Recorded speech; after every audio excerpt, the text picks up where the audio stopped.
Hey, welcome to Saturday Shorties. It's part 2 of our Star Wars vehicle trilogy. Let's talk walkers.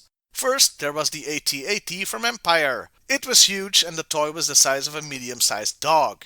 Then in Jedi, there was the AT-ST, which looked like a budget version on two legs. Hey, the Empire had built two Death Stars, they had to save money somewhere, and it was still imposing as hell. And then The Force Awakens gave us, this thing, the Assault Walker, which to a stormtrooper must have looked like a Fisher Price version of the AT-ST. I guess the First Order had budget issues too. I'm just being mean, it's actually not a bad reinterpretation of the Walker concept as a one-man infantry vehicle. This toy was released in 2015 with all original parts as part of the Force Awakens toy line. I really like the color schemes of the greys with just a little black and yellow. The detailing is also excellent with lots of panels and machinery bits and joints.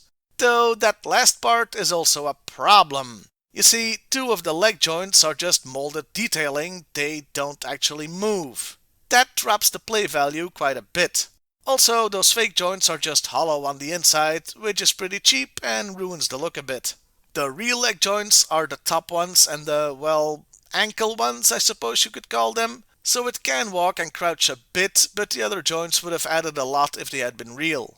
The only other moving parts are the steering handle that can move up and down a bit, and the bottom gun that in theory can move 360 degrees, but is hampered by the body. It also doesn't go up or down. And the two top guns can't move at all. What's weird is the antenna things on the back. They can move up and down a tiny little bit, but I don't see the point, and I think it's not a feature, but just how the toy was made.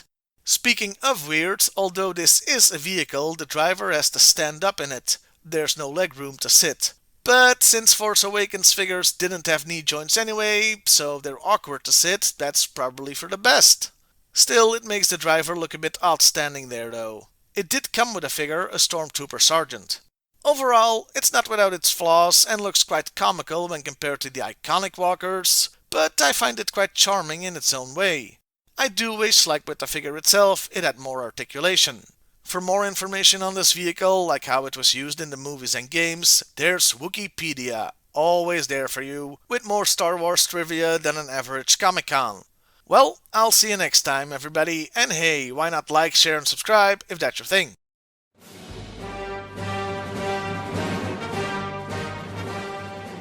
I guess the First Order is bad at sitting. You know, Sith thing, the Sith. Yeah, that's why I get the big bucks.